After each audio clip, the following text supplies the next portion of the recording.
He wasn't just a king. He was a symbol of order, power, and for some oppression. The sun had barely risen on the kingdom when whispers started crawling through the marble halls. Whispers of unrest, whispers of betrayal. But the king, draped in golden robes, stood tall on the palace balcony that morning, waving to his people with a calm that could only come from someone who believed he was untouchable. He was born to rule. From the moment he took the crown, the people either loved him or feared him. There was no in between. His laws were strict, his justice swift. Traitors prospered, criminals vanished. And while his inner circle toasted to order and legacy, his enemies sharpened their silence like knives. But something had changed. 3 months before the assassination, the royal astrologer requested an emergency audience. He had seen omens, dark ones, death, betrayal, shadows in royal robes. The king laughed it off, as kings do. But his advisor didn't. He immediately ordered guards doubled at every entrance. A curfew was imposed. Still, the king ignored the growing tension, choosing instead to plan his next expansion campaign across the southern borders. The people saw strength. The court saw arrogance, and hidden among them, someone saw an opportunity. A letter was intercepted, a month before the murder, and signed, written in code. It spoke of removing the crown from the head it no longer belongs to.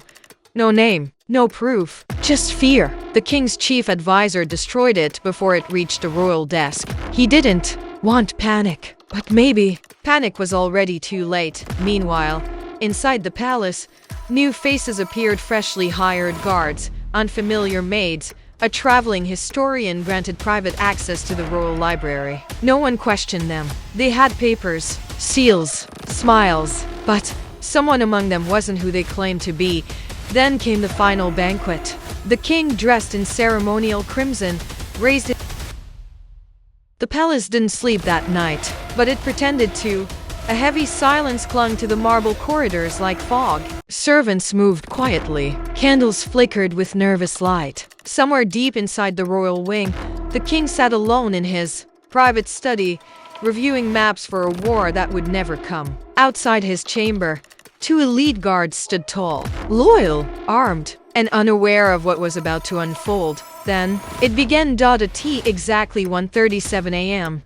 The east corridor torches went out simultaneously. Not by wind, not by chance, but with intention. That section of the palace was left in complete darkness. And with that darkness came movement. Silent footsteps. 1, maybe 2 shadows, entering through a servant's passage that hadn't been used in years. Inside the study, the king reached for his goblet but paused. A sound, barely audible. A leather boot brushing stone. He stood, instinctively reaching for the dagger hidden beneath his robe. Before he could take a step, the doors opened. Not forced, not broken, but with a key. Someone had access. Someone who belonged. The first guard was down before he even saw the blade. The second fought briefly, but a poisoned needle ended that resistance within seconds. The king now stood alone, facing a figure cloaked in black, face masked, eyes calm, purposeful. He didn't scream. He didn't plead. He simply asked, "Why?" But no answer came. Only steel. The blade struck once cleanly. No chaos. No mess. It was surgical, personal. A single thrust between the ribs, angled upward into the heart. The king staggered back, his eyes never leaving the face of his killer. And then, he fell. By 2:04 a.m. The palace alarms rang out. Guards swarmed the corridors. Shouts echoed. Horses galloped from the royal stables. But it was too late. The assassin had vanished, leaving behind a single token on the king's body, a royal insignia ring. But not the king's. This one belonged to a member of his own bloodline. Morning came, and with it, fear. Ministers argued. Soldiers were interrogated. Servants disappeared. The royal council declared 3 suspects, but each one had alibis. One was seen feasting in the banquet hall. Another was in chains, locked away. The third was already dead for a year. So the question burned through the empire. Who killed the king? Was it an outsider? A power-hungry prince? A scorned lover? Or perhaps the betrayal came from the one person he trusted most? The king's body was buried with honor, but his killer still walks free, silent, and possibly still watching the throne, the truth remains hidden, but not forever.